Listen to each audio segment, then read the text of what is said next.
Selamat datang di KUA, Kantor Urusan Agama Kecamatan Denpasar Utara. Lintas Agama KUA Denpasar Utara berkata, bersih, Sesaat lagi kita akan menyaksikan podcast dengan tema Hidup Sehat oleh penyuluh lintas agama KUA Kecamatan Denpasar Utara. Hal ini perlu kita ketahui bersama agar sebagai penyuluh kita tidak hanya sehat rohani saja, tapi juga sehat jasmani. Selamat mendengarkan. Selamat pagi semeton KUA Denpasar Utara. Om Swastiastu. Om Swastiastu. Assalamualaikum warahmatullahi wabarakatuh. Waalaikumsalam. Namo Buddhaya, Witek Tongtien. Salam sejahtera untuk kita semua. Shalom. Kiranya kami jumpai Bapak Ibu Saudara semua keadaan sehat ya, tetap semangat dan selalu bergembira. Jumpa kembali dalam podcast Mesatua, media sosialisasi tugas layanan urusan agama KUA Denpasar Utara pada saat ini bersama dengan saya Pendeta Nara, penyuluh agama Kristen Kemenak Kota Denpasar yang akan membantu percakapan pada pagi hari ini. Semeton podcast telah hadir pada kesempatan ini para narasumber yang luar biasa. Beliau adalah penyuluh lintas agama KUA Denpasar Utara.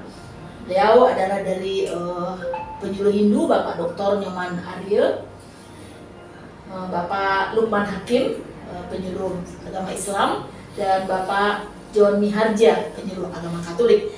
Baik, semeton podcast KUA Denpasar Utara, adapun topik kita pada hari ini yaitu tentang definisi sehat. Karena apa? Karena bahwa sekarang salah satu dari program pemerintah adalah program prioritas pemerintah kita adalah tentang stunting ya. Situ diperlukan sekali bagaimana kita menjaga kesehatan dan juga bagaimana kita mengkonsumsi makanan yang penuh gizi dan lain sebagainya supaya sehat gitu ya. Oleh sebab itu kita akan belajar pada hari ini tentang definisi sehat dari sudut pandang agama. Oleh sebab itu saya persilakan untuk yang pertama dari penyuluh Hindu ya, Pak Dr. Nyoman Arya, silakan Pak. Ya baik, terima kasih. Apa yang disampaikan tadi, yang pertama sehat dalam perspektif Hindu terpenuhi daripada sandang, pangan, dan papan. Jadi 3 komponen inilah yang menjadi suatu pemenuhan. Tetapi di era sekarang ini semata-mata hanya dari sudut makanan saja.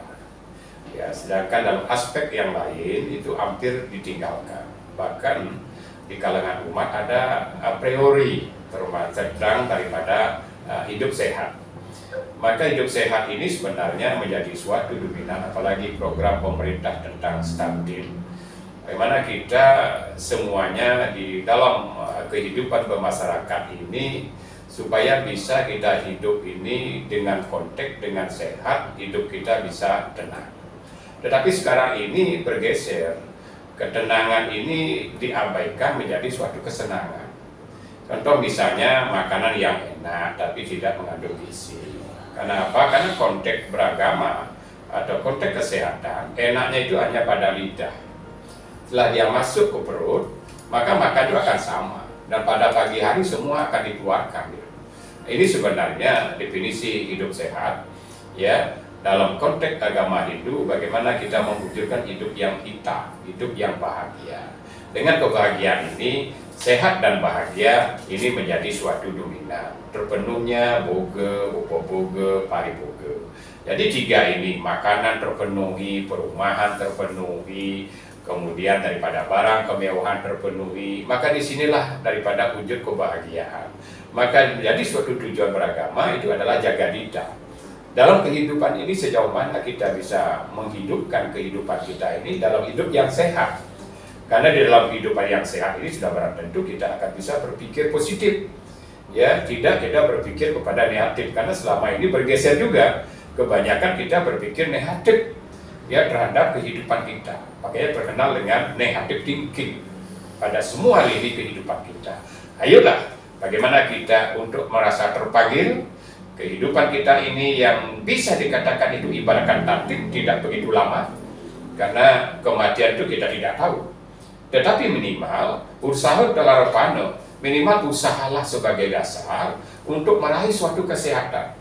Ya, dengan hidup yang sehat, astongkara, maka kehidupan kita ini bisa kita memperpanjang sedikit umur kita, walaupun kodrat itu ditentukan oleh Tuhan. Tetapi tanpa usaha, maka Tuhan pun akan tidak memberikan suatu tujuan kita dalam kehidupan kita sehari-hari. Hayo hidup sehat dan memahami bagaimana stunting di dalam era kekinian ini. Kita bersama-sama hidup berdampingan sehingga kesehatan akan menjadi suatu hal yang paling utama dalam kehidupan kita. Terima kasih. Baik, terima kasih Pak Dokter. Bagaimana kita harus mengusahakan kesehatan ya tadi.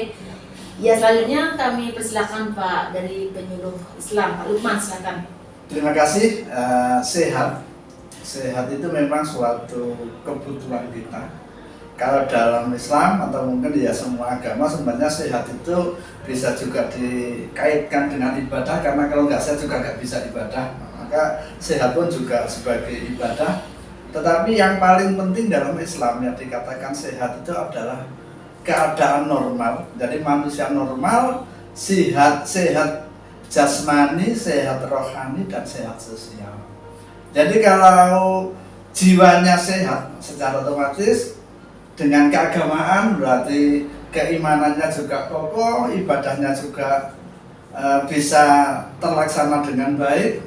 Kemudian sehat raganya, secara otomatis kalau sehat raga itu ya kita mengacu dari kesehatan, jadi mungkin dari pola makan, kebersihan, kemudian juga mungkin istirahat. Nah itu termasuk sehat yang terkait dengan raga.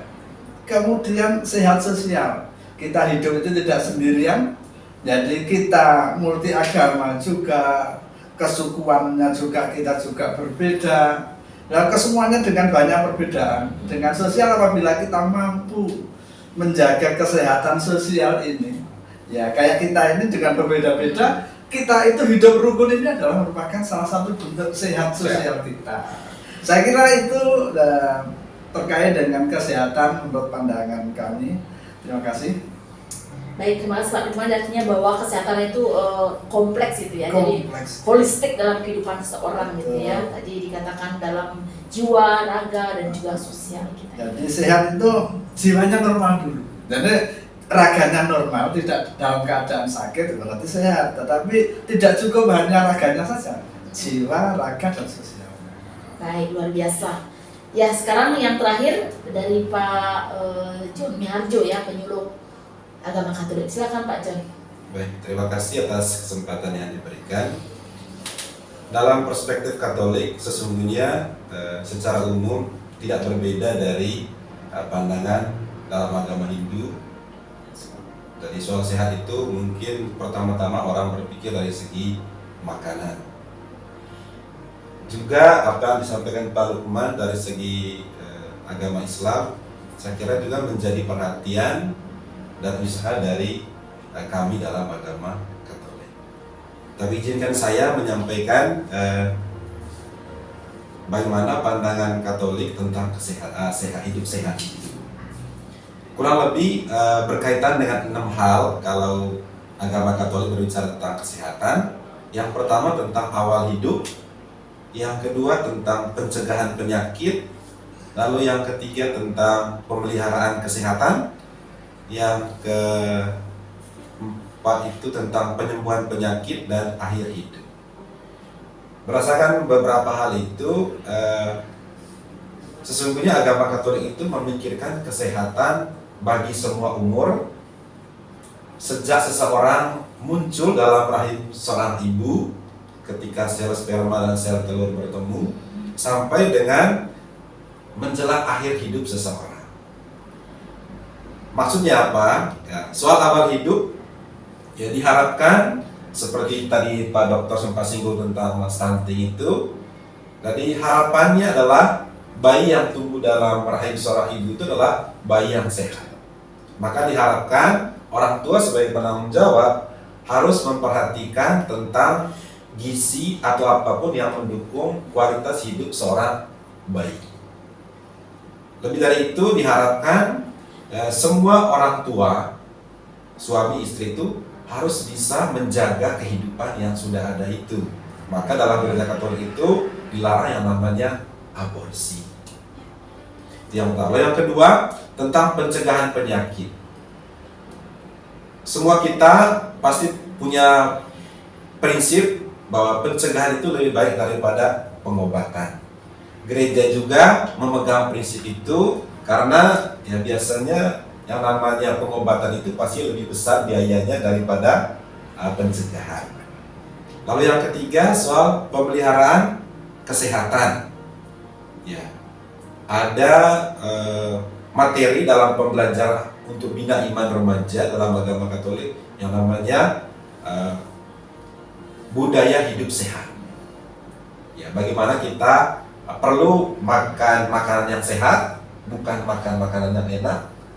Terus perlu tidur secukupnya dan olahraga juga secukupnya. Perlu keseimbangan di antara hal itu supaya kita hidup sehat. Lalu juga perlu usaha untuk menyembuhkan penyakit. Jadi kalau ada penyakit perlu upaya untuk disembuhkan. Jangan dinikmati saja penderitaan itu. Mungkin ajaran Katolik mengatakan penderitaan itu mungkin bagian dari upaya untuk memupuk kesabaran dan lain-lain seperti Yesus yang menderita itu. Tapi kalau kita hanya tahan begitu saja tanpa usaha untuk menyembuhkan, itu bukan hal yang bijak juga. Ya. Lalu yang berikutnya soal donasi organ tubuh. Gereja mendukung untuk penyembuhan penyakit dalam diri seseorang dengan menerima yang namanya donasi organ tubuh dari orang lain. Tapi catatannya adalah tidak boleh yang mendonasi itu kemudian mengalami cacat tubuh. Dengan demikian, gereja juga sebenarnya menolak yang namanya penjualan organ tubuh. Ya. Dan yang terakhir itu tentang akhir hidup. Jadi gereja mengatakan hidup kita Tuhanlah yang menentukan. Hidup itu adalah anugerah. Hendaknya hidup itu karena datangnya misteri, maka akhirnya juga harus misteri. Tidak boleh kita mempercepat kematian atau ya istilahnya eutanasia. Ketika kita mempercepat kematian, itu sama dengan kita melakukan pembunuhan. Jadi gereja Katolik itu mendukung dan mengusahakan kesehatan untuk semua lapisan umur, dari kandungan ibu sampai dengan kematian. Kira-kira demikian. Baik, luar biasa ya dari Pak John bahwa ternyata kesehatan itu dari awal sampai akhir itu memang benar-benar harus dipertanggungjawabkan gitu ya, karena kita kan diberikan hidup gitu ya oleh Tuhan. Jadi artinya bahwa kita bertanggung jawab, dan itu pun menuntut sebuah budaya gitu ya, budaya dalam hidup ini bagaimana kita memelihara hidup sehat. Nah, luar biasa ya dari ketiga pemaparan tadi dari segi sudut pandang iman Katolik, kemudian dari Islam dan juga Hindu kita sudah dengarkan. Nah, jadi dari sini kita melihat sehat itu penting banget gitu ya, sangat penting sekali bagi kehidupan kita kan. Kalau kita pun ulang tahun itu pasti kita tepuk tangannya gimana ya, panjang umurnya gitu ya. Kita mau panjang umur ya, salah satu syarat untuk panjang umur kan sehat gitu katakan Pak Dokter. Nah, tapi pada kenyataannya kan realitasnya kita sudah sekali mau hidup sehat gitu ya. Kira-kira gimana sih? Coba bisa satu statement, satu kalimat juga bisa disampaikan dari bapak-bapak ya, bagaimana sih, kenapa susah sekali kok hidup sehat gitu ya? Ini dari Pak Lukman ya. Terkait dengan hidup sehat itu sudah sebenarnya dari Pak John, dari Katolik tadi sudah memaparkan banyak sekali. Di antaranya sehat itu dari pola makan yang sehat, itu di antaranya. Di samping itu juga memang ada kebersihan. Jadi bersih. Kalau dalam Islam itu bukan hanya kebersihan, tetapi biasanya disebut dengan halalan thayyiban. Jadi sudah halal kemudian thayyib, thayyib itu baik dan bersih. Jadi ada halalan itu yang paling penting. Kalau halal biasanya sudah thayyib. Kemudian thayyib itu secara otomatis bersih. Thayyib itu baik, artinya thayyib itu baik. Kalau halal itu artinya ya tidak menyalahi aturan syariah atau agama.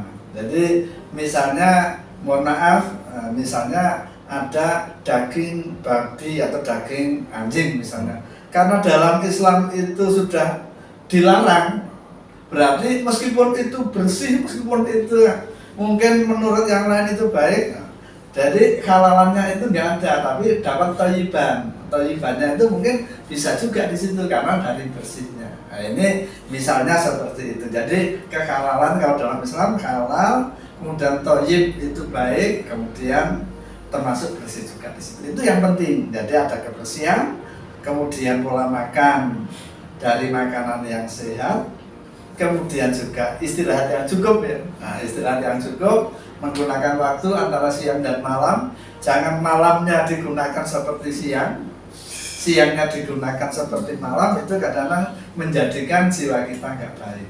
Nah ini diantaranya seperti itu, meskipun masih banyak hal lagi seperti Pak John tadi ada 6 kriteria untuk menjaga kita agar sehat.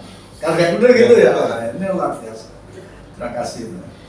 Iya, sudah itu ya dari Pak ininya luar biasa ya. Nah artinya bahwa penting sekali sehat, tapi itulah kadang kita yang tidak bisa menjaga kesehatan itu. Oke, satu statement dari Pak John.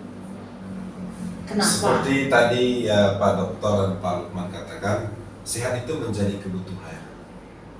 Tapi kadang kebutuhan kita tidak disertai dengan upaya yang serius. Sehingga kita sering mendengar orang bilang sehat itu mahal. Sebenarnya dalam pengertian saya, sehat itu mahal tidak berarti kita harus menyediakan semua kebutuhan yang mewah dan mahal. Tapi mahal dalam arti itu mungkin kesadaran akan kebutuhan itu tidak disertai dengan upaya yang sungguh, yang kuat, tidak mau berkorban sungguh-sungguh untuk menahan keinginannya atau nafsunya berkaitan dengan makanan.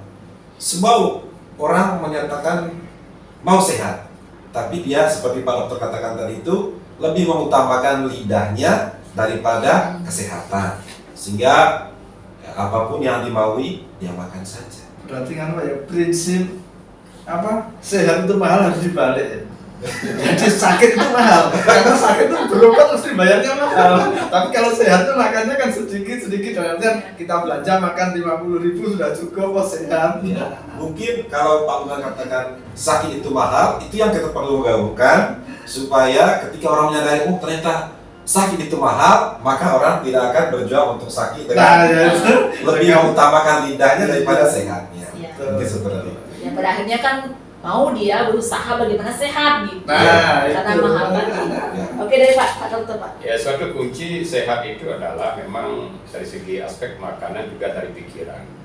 Dalam agama Hindu dikatakan apalikamana viding indriya maparoti ring subha subha. Artinya apabila pikiran itu tidak pernah tenang, kesehatan akan terpengaruh. Makanya ada sedulur sarira, semua sarira, anta karana sarira. Artinya ketiga komponen antara fisik, antara pikiran ini harus berjalan. Dari segi makanan, dari semua agama memang ada suatu aspek. Kalau di Hindu bernama sukla, arti sukla ini adalah dua komponen. Ada bersihnya, ada sucinya. Maka dari konsep dua ini akan terpadu. Maka makanan yang masuk ke dalam tubuh kita itu akan bersih makanannya dan akan terpengaruh terhadap pikirannya. Pikiran yang mana? Pikiran yang suci.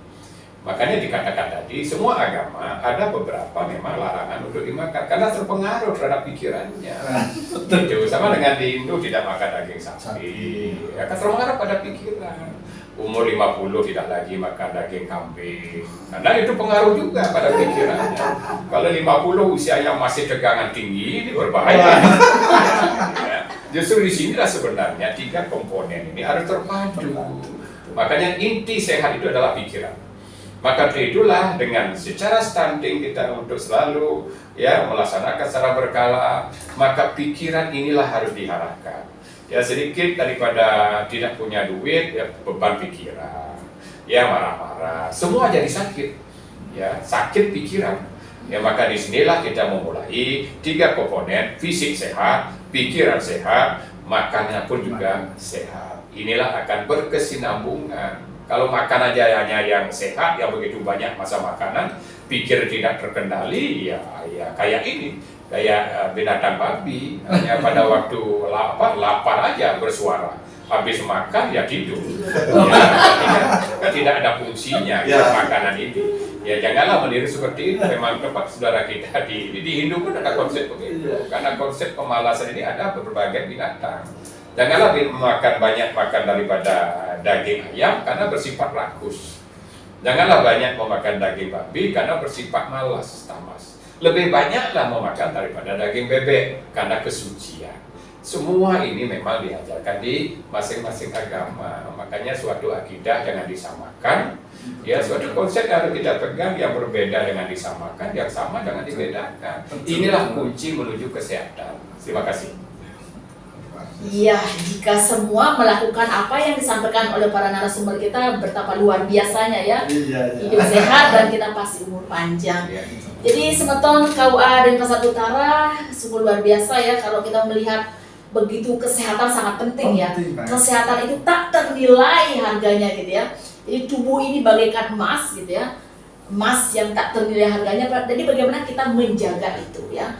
Menjaga itu sehingga kita bisa dapat menjalani hidup ini dengan penuh semangat dan kita menjadi produktivitas ya. Dan sebab itu bagaimana kita menjaga kesehatan kita sungguh penting ya, dengan terlebih mengelola pikiran ya Pak ya, karena kesehatan itu sangat tergantung daripada apa yang kita pikirkan ya.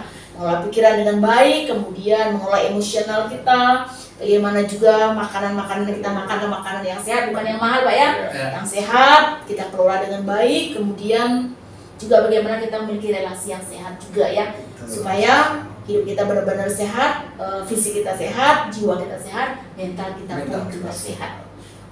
Baik, demikianlah Semeton podcast KUA Denpasar Utara percakapan pagi ini ya, dengan tema definisi sehat biar kita sehat semua. Dan sebab itu kami akhiri dengan Om Santi Santi Santi Om. Wassalamualaikum warahmatullahi wabarakatuh. Waalaikumsalam. Namo Buddhaya, Mite Tongtien, salam sejahtera untuk kita semua. Shalom. Lintas Agama KUA Denpasar Utara berkata, bersih,